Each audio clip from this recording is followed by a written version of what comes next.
Hello students, welcome back to my channel Shubham lecturer. Student, इस video में हम class 12 physics के उन सभी मोस्ट इंपॉर्टेंट क्वेश्चंस को पढ़ेंगे जो कि इस बार आपके बोर्ड एग्जाम में पूछे जा सकते हैं। देखिए, बहुत सारे स्टूडेंट कमेंट कर रहे थे कि सर आप 12th फिजिक्स के चैप्टर्स को पढ़ाते हैं लेकिन उसके साथ साथ हमें क्वेश्चंस भी बताइए जो कि मोस्ट इंपॉर्टेंट हो। तो इस वीडियो में मैं आपको क्लास 12 फिजिक्स के 5 मोस्ट इंपॉर्टेंट क्वेश्चंस को आंसर के साथ बताने वाला हूं। ठीक है, तो इस वीडियो को आपको शुरू से लेकर लास्ट तक देखना है। वीडियो को लाइक कर दीजिएगा, चैनल पर नए चैनल को सब्सक्राइब करके बेल आइकन को भी प्रेस कर दें। ठीक है, देखिए स्टूडेंट, सिलेबस जो आप पढ़ते हैं वो तो अलग चीज है, वो तो आप पढ़ते हैं, लेकिन जो क्वेश्चंस है बोर्ड एग्जाम में वो आपसे घुमा फिरा कर पूछे जाते हैं। यानी कि सिलेबस के ही क्वेश्चन रहेंगे लेकिन आप समझ नहीं पाएंगे। ठीक है, तो आपको ज्यादा से ज्यादा क्वेश्चन मैं बताऊंगा और सभी को आपको अच्छे से पढ़ना है, नोट करना है। देखिए, सबसे पहला क्वेश्चन हमारा है, सिद्ध कीजिए कि J cap equal to sigma E vector, जहां ई चालक का वैद्युत क्षेत्र, जे धारा घनत्व तथा सिग्मा विशिष्ट चालकता है। यानी कि आपको सिद्ध करना है कि जे इक्वल टू सिग्मा ई होता है। ठीक है, जे क्या है? जे है धारा घनत्व, सिग्मा है आपका विशिष्ट चालकता और ई है चालक का विद्युत क्षेत्र। तो कैसे सिद्ध करेंगे? देखिए, मैंने आपको बताया था कि देखिए थोड़ा सा मैं लिख देता हूं, यदि किसी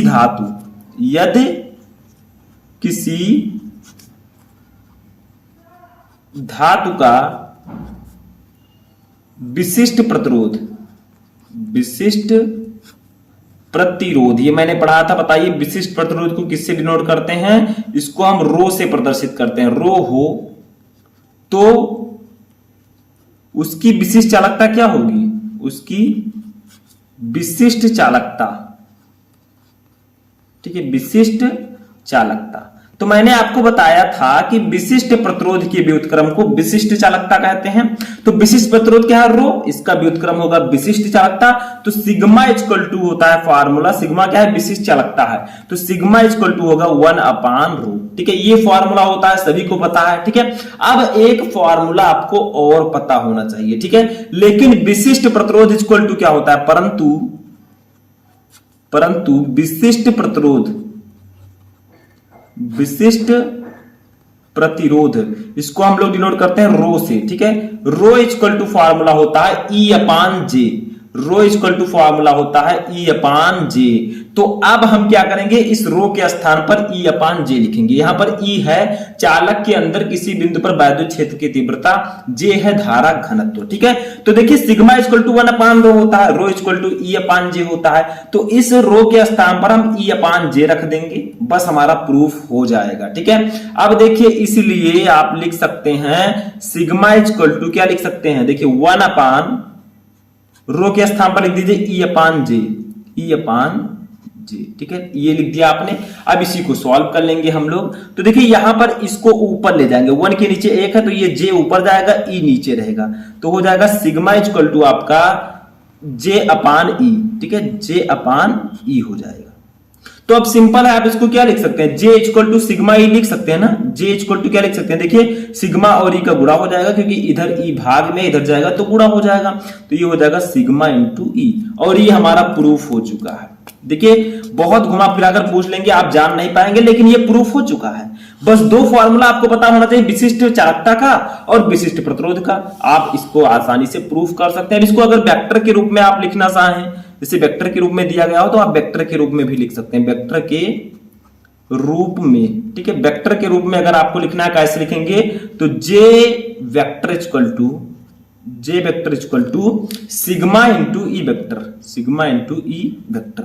ये आप लोग वेक्टर के रूप में इस प्रकार से लिख सकते हैं। ठीक है, तो यही होगा आपका J equal to sigma E, और आप ऐसे प्रूव भी कर सकते हैं। आई होप कि आपको समझ में आ चुका होगा। बहुत ही सिंपल सी क्वेश्चन है। ठीक है, चलिए नेक्स्ट क्वेश्चन, दूसरा क्वेश्चन देखते हैं। तो अब देखते हैं हम अपना दूसरा क्वेश्चन क्या है। विशिष्ट प्रतिरोध का मात्रक एवं विमा लिखिए। ये क्वेश्चन छोटे छोटे क्वेश्चंस में बहुत ज्यादा पूछा जाता है। तो विशिष्ट प्रतिरोध को हम किससे डिनोट करते हैं? रो से। अब रो इक्वल टू E/J तो होता ही है, लेकिन एक और फॉर्मूला होता है, rho equal to R into A/L। ये फॉर्मूला भी होता है रो का, याद रखिएगा। अब इसका मात्रक निकाल लीजिए, क्या होगा मात्रक बताइए?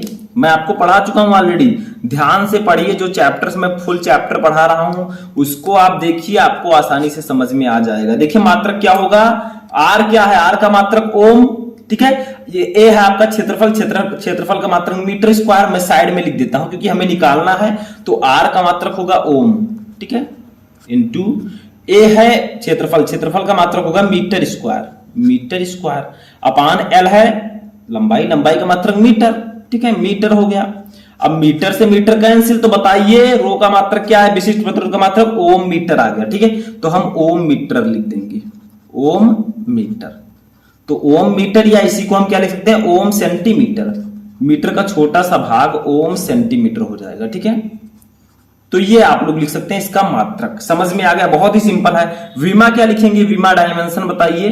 तो डायमेंशन निकालने के लिए आप क्या कीजिए, प्रतिरोध की विमा लिख दीजिए और इसकी विमा एल स्क्वायर हो जाएगी, इसकी विमा एल, ठीक है। तो आपकी जो विमा आ जाएगी विशिष्ट प्रतिरोध की, वो क्या आ जाएगी, लिखिए, ठीक है। तो विशिष्ट प्रतिरोध का बीमा क्या होगा, मैं आपको ऑलरेडी जब विशिष्ट प्रतिरोध टॉपिक पढ़ा रहा था तो मैंने सब कुछ आपको बताया था, ठीक है। तो यहां पर हो जाएगा ml3 t के पावर -3 a के पावर -2, ठीक है। ये बीमा होती है विशिष्ट प्रतिरोध की, ठीक है। तो ये आपका मात्रक और बीमा हो जाएगा। बहुत ही सिंपल था, समझ में तो आ चुका होगा आप लोगों को।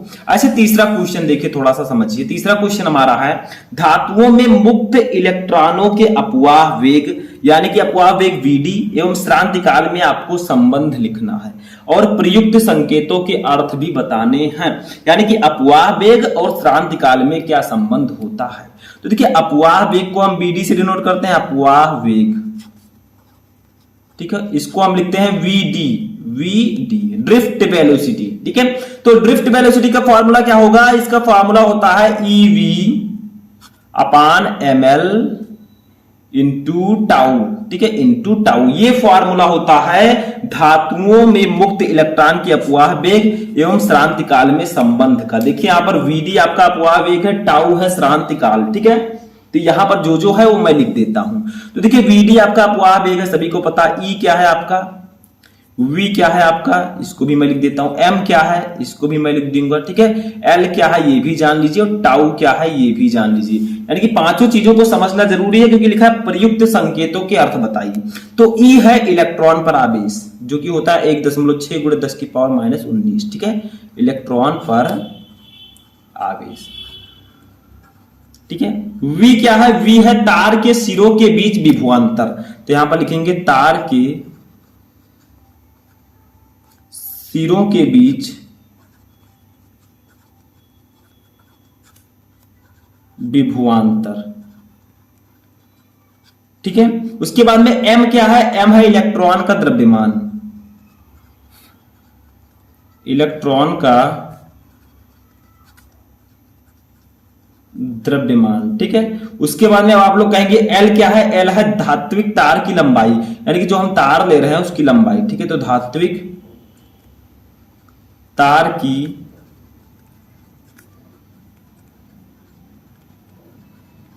लंबाई, ठीक है। टाउ क्या है, टाउ है श्रांति काल, श्रांति काल, ठीक है। तो ये सब आपको याद रखना है, पता होना चाहिए कि ये क्या है। vd इक्वल टू फॉर्मूला तो आपको पता चल गया, ev ml अपान ml इंटू टाउ, लेकिन ये भी पता होना चाहिए कि ये है क्या, ठीक है, प्रयुक्त संकेत क्या है। समझ में आ गया तीसरा क्वेश्चन भी। चलिए चौथा क्वेश्चन देखते हैं। अब देखिए चौथा क्वेश्चन भी सिंपल है, एक न्यूमेरिकल है जो कि आपको समझना है। देखिए तांबे के एक तार जिसकी अनुप्रस्थ काट 2 × 10⁻⁻6 मीटर स्क्वायर है में 3.2 एम्पीयर धारा प्रवाहित हो रही है। तार में प्रवाहित धारा घनत्व का मान ज्ञात कीजिए, ठीक है। यानी कि तांबे का एक तार है जिसकी अनुप्रस्थ काट का क्षेत्रफल है 2 × 10⁻6 मीटर स्क्वायर, इसमें 3.2 एम्पीयर धारा प्रवाहित हो रही है। तो आपको तार में प्रवाहित धारा घनत्व निकालना है। तो पहले आप न्यूमेरिकल को पढ़ें, उसके में जो वैल्यू दी गई है उनको लिखें, तभी आप न्यूमेरिकल सॉल्व कर पाएंगे, ठीक है। तो हमें क्या दिया गया, हमें आई दिया गया है, धारा दी गई है कितना 3.2 एम्पीयर, तो इसको लिख देंगे, ठीक है, 3.2 एम्पीयर। उसके बाद में एक चीज और हमें दिया गया है, देखिए तांबे ये क्षेत्रफल दिया गया है, ए हमें दिया गया है कितना 2 × 10⁻⁶ मीटर स्क्वायर, ठीक है। हमें निकालना क्या है, धारा घनत्व निकालना है जे। तो धारा घनत्व जे का फॉर्मूला ही आपको पता होगा, मैंने बताया था, धारा घनत्व, ठीक है। धारा घनत्व को हम किससे डिनोट करते हैं, जे से। तो जे लिख देंगे यहां पर, जे इक्वल टू फॉर्मूला होता है आई अपान ए, ठीक है, आई अपान ए। अब आई की वैल्यू यहां पर रख देंगे जे इक्वल टू, आई की वैल्यू ऊपर दी गई है 3.2, ए की भी वैल्यू हमें दी गई है 2 गुणे 10 की पावर -6, ठीक है, इतना समझ में आ गया। अब क्या करेंगे, ये काट देंगे, तो जब 3.2 को 2 से काटेंगे तो ये आ जाएगा 1.6, ठीक है। तो ये हमारा अब आंसर हो जाएगा जे इक्वल टू हो जाएगा 1.6, ठीक है, 1.6 गुणे 10 की पावर -6 ऊपर जाएगा तो प्लस में हो जाएगा, तो 10 की पावर 6 एम्पियर प्रति मीटर स्क्वायर। जे का मात्रक क्या होगा, एम्पियर प्रति मीटर स्क्वायर, ठीक है, क्योंकि फॉर्मूले से ही आप लोग मात्रक इसका निकाल सकते हैं। जे इक्वल टू आई अपान ए होता है, आई है धारा, धारा का मात्रक एम्पियर, ए है क्षेत्रफल, क्षेत्रफल का मात्रक मीटर स्क्वायर, तो एम्पियर प्रति मीटर स्क्वायर, ठीक है, इतना समझ में आ गया। चलिए पांचवा क्वेश्चन देखते हैं। पांचवा क्वेश्चन देखिए, बहुत ही ज्यादा इंपॉर्टेंट क्वेश्चन है, ठीक है। देखिए हमारा क्वेश्चन जो है बहुत ही ज्यादा इंपॉर्टेंट है। सेल के आंतरिक प्रतिरोध से आप क्या समझते हैं, यानी कि सेल का आंतरिक प्रतिरोध क्या होता है, तो इस डेफिनेशन से समझिए।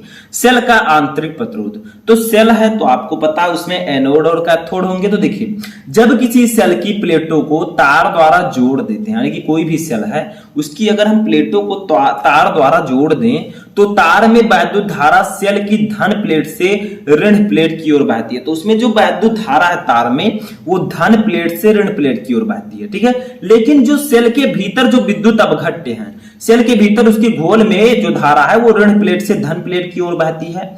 इस प्रकार सेल की दोनों प्लेटों के बीच सेल के भीतर वैद्युत धारा के प्रवाह में उत्पन्न अवरोध को सेल का आंतरिक प्रतिरोध कहते हैं। यानी कि बहुत ही सिंपल है, समझिए हमारी भाषा में। देखिए जब किसी सेल की प्लेटों को तार द्वारा हम जोड़ देते हैं, ठीक है, तो तार में वैद्युत धारा जो होगी वो सेल की धन प्लेट से ऋण प्लेट की होगी और होगी। लेकिन जब सेल के भीतर की बात करेंगे तो उसके अंदर जो है उसके घोल में ऋण प्लेट से धन प्लेट की ओर धारा बहेगी। इस प्रकार सेल की दोनों प्लेटों के बीच सेल के भीतर जो वैद्युत धारा के प्रवाह में घोल द्वारा उत्पन्न अवरोध होता है, और अवरोध का मतलब रुकावट, यानी कि दोनों प्लेटों के बीच सेल के भीतर जो वैद्युत धारा प्रवाहित हो रही है उसमें जो घोल द्वारा और उत्पन्न अवरोध या रुकावट होता है उसी को हम सेल का आंतरिक प्रतिरोध कहते हैं। तो इसको आपको समझना होगा, याद करना होगा, तभी आपको समझ में आएगा, ठीक है। समझ में आ गया ये क्वेश्चन भी। तो यहां पर मैंने आपको 12th फिजिक्स के 5 मोस्ट इंपोर्टेंट क्वेश्चंस बताए। आई होप कि आपको पांचों क्वेश्चन समझ में आ चुके होंगे। तो चलिए मिलते हैं किसी नेक्स्ट वीडियो में नेक्स्ट टॉपिक के साथ। तब तक आप लोग अपनी तैयारी करते रहें और किसी भी टॉपिक में क्वेरी है तो कमेंट करके बताएं।